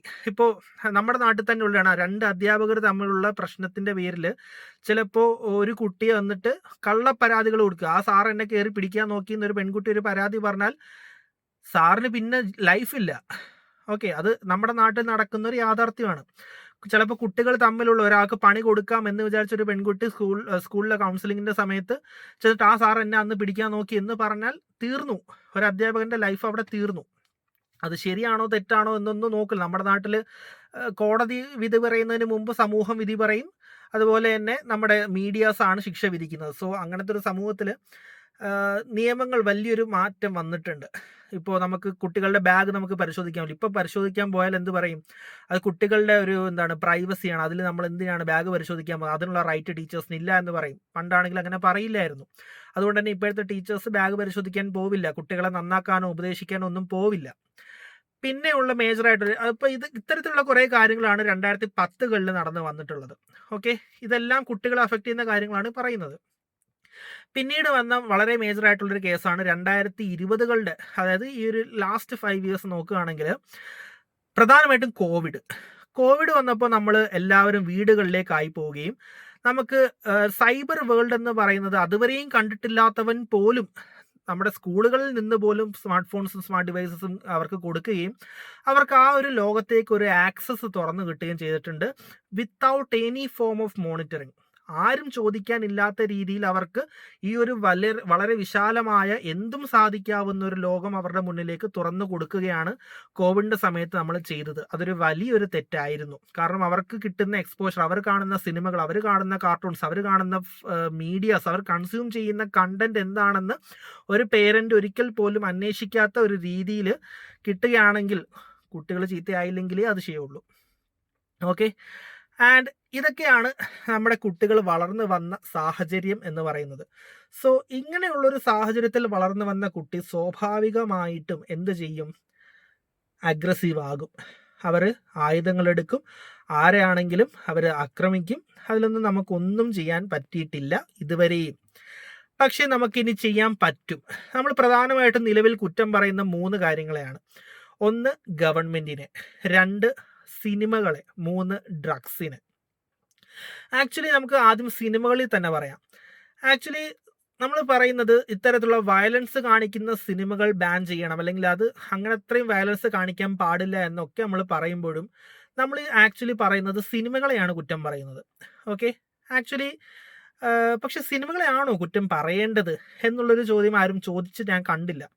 കാരണം ഈ ഒരു സിനിമകളെല്ലാം, ഇത്തരത്തിലുള്ള വയലൻസ് വരുന്ന സിനിമകളെല്ലാം പ്രോപ്പർ സെൻസർഷിപ്പിന് ശേഷം സർട്ടിഫിക്കറ്റോട് കൂടി 18 വയസ്സിന് മുകളിൽ പ്രായമുള്ളവർ മാത്രമേ കാണാവൂ എന്നുള്ള നിർദ്ദേശത്തോടു കൂടിയാണ് റിലീസ് ചെയ്യുന്നത്. സോ അങ്ങനെയുള്ള മൂവീസ് കുട്ടികൾ ടൂർ പോകുമ്പോൾ ബസ്സിലിട്ടും അല്ലാതെ മൊബൈൽ ഫോണിൽ ഡൗൺലോഡ് ചെയ്തും ഒക്കെ കണ്ട് അതിൽ ഇൻഫ്ലുവൻസ്ഡ് ആയിട്ട് വയലൻസ് കാണിക്കുന്നെങ്കിൽ കുറ്റക്കാർ ആ സിനിമ ഉണ്ടാക്കിയവരാണോ, അതോ ആ സിനിമ കുട്ടികൾക്ക് അവൈലബിൾ ആവുന്നത് കണ്ടിട്ടും ഒന്നും ചെയ്യാതെ നിന്ന് സർക്കാരാണോ കുറ്റക്കാർ എന്നുള്ള ഒരു ചോദ്യമാണ് ഞാനിവിടെ ചോദിക്കാൻ ഉദ്ദേശിക്കുന്നത്. കാരണം അതിന് മാത്രമല്ല, സിനിമകൾ മാത്രമാണ് ഞാൻ ഈ പറഞ്ഞ രീതിയിൽ കാർട്ടൂൺസ് കുട്ടികളെ അഫക്റ്റ് ചെയ്യുന്നുണ്ട്. ആരെങ്കിലും ചിന്തിക്കുന്നെങ്കിലും ഉണ്ടോ ഈ കാർട്ടൂൺസ് എങ്ങനെയാണ് നമ്മുടെ കുട്ടികളെ ഇൻഫ്ലുവൻസ് ചെയ്യുന്നതെന്ന്? അവരുടെ ഭാഷ തൊട്ട് അവർ ചിന്തിക്കുന്ന രീതി തൊട്ട് വളരെ ചെറിയ പ്രായത്തിൽ തന്നെ അവരുടെ മനസ്സിലേക്ക് ഇത്തരത്തിലുള്ള വിഷങ്ങൾ കുത്തിവെച്ചു കൊടുക്കുകയാണ് കാർട്ടൂൺസ് ചെയ്യുന്നത്. ആരെങ്കിലും ചിന്തിക്കാറുണ്ടോ ഇതിനെക്കുറിച്ച്? അല്ലെങ്കിൽ എന്താണ് ഇത്തരത്തിലുള്ള വയലൻസ് അവർ കാണുന്നു? സിനിമകൾ മാത്രമാണോ കുട്ടികളെ ചീത്തയാക്കുന്നതെന്ന് ആരെങ്കിലും ചോദ്യം ചെയ്യാറുണ്ടോ? അല്ലെങ്കിൽ ഇത്തരത്തിലുള്ള സിനിമകൾ എങ്ങനെ കുട്ടികളുടെ മുന്നിലേക്ക് എത്തുന്നു എന്നുള്ളത് ആരെങ്കിലും ചോദിക്കാറുണ്ടോ? 18 വയസ്സിന് മുകളിലുള്ളവർ മാത്രം കാണുക എന്നുള്ള സർട്ടിഫിക്കറ്റോട് കൂടി വരുന്ന സിനിമ കുട്ടികൾ കാണുന്നുണ്ടെങ്കിൽ ആ സിനിമ കുട്ടികളുടെ മുന്നിൽ എത്തിയ വഴിയാണ് അടയ്ക്കേണ്ടത്. അത് സർക്കാരാണ് ചെയ്യേണ്ടത്. സിനിമകളെ കുറ്റം പറയാൻ പറ്റില്ല. കാരണം സിനിമ എന്ന് പറയുന്നത് ഒരു ഫോം ഓഫ് ലിറ്ററേച്ചർ ആണ്. ഇപ്പം മറ്റുള്ളവർക്ക് ഇഷ്ടപ്പെടില്ല എന്ന് കരുതി ഒരാളോട് അവരുടെ ആ ഒരു ലിറ്റററി ഔട്ട്പുട്ട് ബാൻ ചെയ്യണം എന്ന് പറഞ്ഞാൽ അത് ആക്ച്വലി പ്രാക്ടിക്കൽ ആയിട്ടുള്ളൊരു കാര്യമല്ല. പക്ഷെ അതിന് കൺട്രോൾ ചെയ്ത് വരുന്ന നിയമങ്ങൾ, സർട്ടിഫിക്കറ്റ് ആണെങ്കിൽ അത് കാണാൻ പാടില്ലാത്ത കുട്ടികൾ അല്ലെങ്കിൽ ആ ഏജ് ഗ്രൂപ്പിലുള്ള ആൾക്കാർ കാണരുത്. അത് ഉറപ്പായിട്ടും കാണാൻ പാടില്ല. അത് നടപ്പാവുന്നുണ്ട് എന്നുള്ളത് മെയിൻറ്റെയിൻ ചെയ്യേണ്ട, ഉറപ്പാക്കേണ്ട ഒരു ഉത്തരവാദിത്തം ഗവൺമെന്റിനാണ്. പിന്നെ പറയാനുള്ളത് ഡ്രഗ്സിന്റെ കേസാണ്. ഇപ്പൊ ഇത്തരത്തിലുള്ള വയലൻസിന്റെ കാര്യങ്ങളൊക്കെ അറിഞ്ഞ ശേഷം നമ്മുടെ സർക്കാർ ഒരു പോലീസ് ഓപ്പറേഷൻ ഡി ഹണ്ട് എന്ന് പറഞ്ഞ ഒരു ഓപ്പറേഷൻ ലോഞ്ച് ചെയ്ത് 2800ഓളം പേരെ 2-3 ദിവസത്തിനുള്ളിൽ അറസ്റ്റ് ചെയ്യുകയും ചെയ്തു. 1.5 കിലോയോളം MDMAയും ഒരുപാട് കിലോ കഞ്ചാവും ഒക്കെ പിടിച്ചെടുത്തു എന്ന് ഉള്ള ന്യൂസ് കണ്ടു. 2-3 ദിവസം കൊണ്ട് പോലീസിന് ഇതൊക്കെ ചെയ്യാൻ സാധിക്കുമെങ്കിൽ, 2800ഓളം പേരെ അറസ്റ്റ് ചെയ്യാനും ഇത്രയും സാധനങ്ങൾ പിടിച്ചെടുക്കാനും പറ്റുമെങ്കിൽ അതിന്റെ ഒറ്റ അർത്ഥമേ ഉള്ളൂ, പോലീസിന് ഇതെല്ലാം അറിയാമായിരുന്നു. അല്ലേ? ഒരു കോമൺ സെൻസ് വെച്ച് ചിന്തിച്ചാൽ മതി. നമ്മുടെ സർക്കാരിനും നമ്മുടെ പോലീസിനും ഇതൊക്കെ എവിടെ കിട്ടും, എവിടെയാണ് എന്നുള്ളത് അറിയാവുന്നത് കൊണ്ടായിരിക്കും 2-3 ദിവസം കൊണ്ട് 2800 പേരെയോളം അറസ്റ്റ് ചെയ്യാൻ സാധിക്കുന്നത്. ഓക്കെ, അപ്പോൾ ഗവൺമെന്റ് കണ്ണടച്ച് നിൽക്കുന്നതാണ് ഏറ്റവും പ്രധാനമായിട്ടുള്ള പ്രശ്നം. നിയമങ്ങൾ കുറച്ചുകൂടെ മാറ്റം വരുത്തുക. അധ്യാപകർക്ക് കുട്ടികളെ എന്ത് ചെയ്യാൻ, അവരെ അടിക്കുക എന്നുള്ളതല്ല, പകരം അവരെ നന്നാക്കാൻ അല്ലെങ്കിൽ അവരെ ഗൈഡ് ചെയ്യാനുള്ളൊരു ഒരു പോസിബിലിറ്റി അധ്യാപകർക്ക് കൊടുക്കുക. ഒരു കുട്ടി ഒരു പരാതി അധ്യാപകനെതിരെയോ അല്ലെങ്കിൽ അധ്യാപികക്കെതിരെയോ ഒക്കെ ഒരു പരാതി പറയുമ്പോൾ അതിൽ എന്താണ് കാര്യമെന്ന് തിരിച്ചറിഞ്ഞ ശേഷം മാത്രം എന്ത് ചെയ്യുക, ഒരു ജഡ്ജ്മെന്റിലേക്ക് എത്തുക. അതിനു മുമ്പേ അത് നാട്ടുകാരെ മുഴുവൻ അറിയിക്കാൻ, പ്രത്യേകിച്ച് കുട്ടികളുടെ കാര്യങ്ങളൊക്കെ ഈ ഒരു മീഡിയാസിന് വിടുന്ന അല്ലെങ്കിൽ മീഡിയാസിനൊരു കൺട്രോൾ വരുത്തുക. ഓക്കെ, അത് മാത്രം മതി. നിയമങ്ങൾ വലിയ മാറ്റം വരണമെന്നും ഇല്ല. മീഡിയാസിനെ കൺട്രോൾ ചെയ്യുക. കുട്ടികളുമായിട്ട് ബന്ധപ്പെട്ട പരാതികളും കാര്യങ്ങളും ഒക്കെ കോടതി വിധി വരുന്നത് വരെയും പുറത്ത് വിടരുത് എന്നുള്ള രീതിയിൽ ഒരു നിയമം കൊണ്ടുവന്നാൽ തീരാവുന്ന പ്രശ്നമേ ഉള്ളൂ. അതുപോലെ തന്നെ ഈ ഡ്രഗ്സിൻ്റെ കേസ് അത് സർക്കാർ വിചാരിച്ചാൽ കൺട്രോൾ ചെയ്യാൻ പറ്റാവുന്നതേ ഉള്ളൂ എന്ന് ഈ 2-3 ദിവസത്തിനുള്ളിൽ നമ്മൾ കണ്ടതാണ്. അതുപോലെ ഇത്തരത്തിലുള്ള സെൻസർഷിപ്പ്. അപ്പോൾ ഇനി നമ്മൾ കാണാൻ പോകുന്നത് ഇതിനേക്കാളും വളരെ ഡേഞ്ചറസ് ആയിട്ടുള്ള ഒരു ജനറേഷൻ 2012 മുതലുള്ള ജനറേഷൻ ആൽഫ വളർന്നു വരികയാണ്. അവർ ഇതിനേക്കാളും ഡേഞ്ചറസ് ആയിട്ടുള്ള ആൾക്കാരായിട്ടായിരിക്കും വരുന്നത്. കാരണം അവർ ഇതിൻ്റെ എല്ലാം ഒരു പീക്ക് ടൈമിലാണ് അവർ ജീവിച്ച് വളർന്നു വന്നത്. ആരും മോണിറ്റർ ചെയ്തിട്ടില്ല അവരെ. അപ്പോൾ ഇത്തരത്തിലുള്ള ഒരുപാട് പ്രശ്നങ്ങൾക്കിടയിലാണ് നമ്മൾ ജീവിച്ചു പോണത്. സോ ഇതൊക്കെ എല്ലാവർക്കും അറിയാവുന്ന കാര്യങ്ങളാണ്. പലപ്പോഴും നമ്മുടെ യൂണിവേഴ്സിറ്റികളിൽ ഇതിനെക്കുറിച്ച് ചർച്ചകൾ നടക്കുന്നില്ല എന്നൊക്കെ പറഞ്ഞ് കുറ്റപ്പെടുത്തുന്നതിന് മുമ്പ് നടന്ന ചർച്ചകളിൽ പാലിക്കുന്നുണ്ടോ? ഈ നിയമങ്ങളൊക്കെ ആരാണ് ശരിക്കുള്ള കുറ്റക്കാർ? കുട്ടികളാണോ അതോ അവരെ ഇങ്ങനെ ആക്കിയ സമൂഹമാണോ തെറ്റുകാർ എന്നൊക്കെ ഉള്ളതൊന്ന് ചിന്തിക്കുന്നത് വളരെ നന്നായിരിക്കും. ഇനിയെങ്കിലും നമ്മൾ പ്രവർത്തിച്ച് തുടങ്ങിയില്ല എങ്കിൽ, ഇനിയെങ്കിലും അധ്യാപകർക്ക് അവരുടെ ആ ഒരു ജോലി ചെയ്യാനുള്ള സ്വാതന്ത്ര്യം തിരിച്ചു കൊടുത്തില്ല എങ്കിൽ, നമ്മുടെ പേരൻസ് കുട്ടികളെ ശ്രദ്ധിച്ചില്ല എങ്കിൽ ഇത് ഇവിടെ ഒന്നും നിൽക്കില്ല. അതുപോലെ തന്നെ നമുക്ക് ചെയ്യാൻ പറ്റുന്ന വേറൊരു കാര്യമാണ് പേരൻസിന് കൗൺസിലിംഗ് കൊടുക്കുക. വളരെ സീരിയസ് ആയിട്ടുള്ളൊരു ഇഷ്യൂ ആണ് പേരൻറ്റിങ് എന്ന് പറയുന്നത്. നമ്മുടെ കുട്ടികൾ എന്ത് കാണുന്നു, എന്ത് ചെയ്യുന്നു, എവിടെ പോകുന്നു, എന്ത് ചിന്തിക്കുന്നു എന്നുള്ളത് അവരുടെ രക്ഷകർത്താക്കളെങ്കിലും മിനിമം അറിഞ്ഞിരിക്കണം. സോ അതുകൊണ്ട് തന്നെ പേരൻസിന് കൃത്യമായിട്ടുള്ളൊരു കൗൺസിലിംഗ് കൊടുക്കാനായിട്ടുള്ളൊരു പുതിയൊരു പ്ലാൻ അല്ലെങ്കിൽ ഒരു സ്കീം നമ്മുടെ ഗവൺമെൻറ് തുടങ്ങി വെക്കുകയാണെങ്കിൽ വളരെ നല്ലതായിരിക്കും. കുട്ടികളോടിരുന്ന് സംസാരിക്കാനുള്ള സമയം പേരൻസ് കണ്ടെത്തണം. കാരണം അവർക്ക് ഒരുപാട് കാര്യങ്ങൾ പറയാനുണ്ടാവും. അത് കേൾക്കാൻ ആളില്ലാതെ വരുമ്പോഴാണ് അവർ മറ്റു പലതിലേക്കും അവരുടെ ശ്രദ്ധ വഴിതിരിച്ച് വിടേണ്ടി വരുന്നത്. അപ്പോൾ ഇങ്ങനത്തെയൊക്കെയാണ് കാര്യങ്ങൾ. നമ്മുടെ സർക്കാർ തന്നെ ഒരു വിശദമായിട്ടുള്ള പ്ലാൻ ഉണ്ടാക്കുക, പേരൻസിന് പറ്റുന്ന രീതിയിൽ കൗൺസിലിംഗ് കൊടുക്കുക, അവർക്കൊരു ഗൈഡൻസ് കൊടുക്കുക. എങ്ങനെയാണ് ഒരു പേരൻ്റ് വരേണ്ടത്, എങ്ങനെയാണ് ഒരു കുട്ടിയെ വളർത്തിയെടുക്കേണ്ടത് എന്നുള്ള കാര്യത്തെക്കുറിച്ച് ഇനി വരുന്നവർക്കെങ്കിലും, അത് പറ്റുമെങ്കിൽ സ്കൂൾ പാഠ്യപദ്ധതിയുടെ കൂടെ തന്നെ പേരൻറ്റിങ് കൂടെ ഉൾപ്പെടുത്തുക. സെക്ഷൽ എഡ്യൂക്കേഷൻ ഉൾപ്പെടുത്തണമെന്ന് പറഞ്ഞപ്പോൾ അതിൻ്റെ കൂടെ നമുക്ക് പേരൻറ്റിങ് കൂടെ ഉൾപ്പെടുത്തിക്കൂടെ? ഒരു +1 +2 ലെവലിലുള്ള കുട്ടികൾക്ക് പേരൻറ്റിങ്ങിനെ കുറിച്ചൊരു ക്ലാസ് കൊടുത്തൂടെ? അപ്പോൾ ഇത്തരത്തിലുള്ള പുതിയ കാര്യങ്ങൾ കൊടുത്ത് ഒരു കുട്ടിയെ സമൂഹത്തിലേക്കുള്ളൊരു ഒരു വ്യക്തി എന്നുള്ള നിലയിൽ മാറ്റുന്നതിൽ പങ്ക് വഹിക്കുന്ന ആൾക്കാർ, അവൻ്റെ രക്ഷകർത്താക്കൾ, അവൻ്റെ അധ്യാപകർ, ഇവരുടെ എല്ലാം കൈയും വായും മൂടിക്കെട്ടിയിട്ട് കുട്ടികൾ ചീത്തയാവുന്നതെന്ന് മുറവിള് കൂട്ടാതെ അവർക്ക് ചെയ്യാൻ പറ്റുന്ന കാര്യങ്ങൾ അവർക്ക് ചെയ്തു കൊടുക്കുക. അവർക്ക് കുറച്ച് ബോധം ഉണ്ടാക്കി കൊടുക്കുക, കുറച്ച് ഫ്രീഡം കൊടുക്കുക. അപ്പോൾ അതൊക്കെയാണ് ചെയ്യേണ്ടത്. സോ അത്രയേ ഉള്ളൂ. സോ ഞാൻ ഈ പറഞ്ഞ കാര്യങ്ങൾ എൻ്റെ ഒരു പേഴ്സണൽ അഭിപ്രായത്തിലും എൻ്റെ മുൻപരിചയത്തിലും എൻ്റെ റിസർച്ചിൻ്റെയൊക്കെ ഭാഗമായിട്ട് കിട്ടിയിട്ടുള്ള അറിവുകളാണ് ഞാൻ പറഞ്ഞത്. നിങ്ങൾക്ക് യോജിക്കാൻ പറ്റുന്നുണ്ടെങ്കിൽ നിങ്ങൾ ലൈക്ക് ചെയ്യുക. നിങ്ങൾക്ക് യോജിക്കാൻ പറ്റുന്നില്ല എങ്കിൽ നിങ്ങളുടെ അഭിപ്രായങ്ങൾ എന്താണെന്നുള്ളത് കമൻറ്റ് ചെയ്യുക. ആൻഡ് അതുപോലെ തന്നെ ഉറപ്പായിട്ടും സബ്സ്ക്രൈബ് ചെയ്യുക, ലൈക്ക് ചെയ്യുക, ഷെയർ ചെയ്യുക. അപ്പോൾ അടുത്തൊരു വീഡിയോ ആയിട്ട് ഇനിയും കാണാം. സോ അതുവരെ ഗുഡ് ബൈ.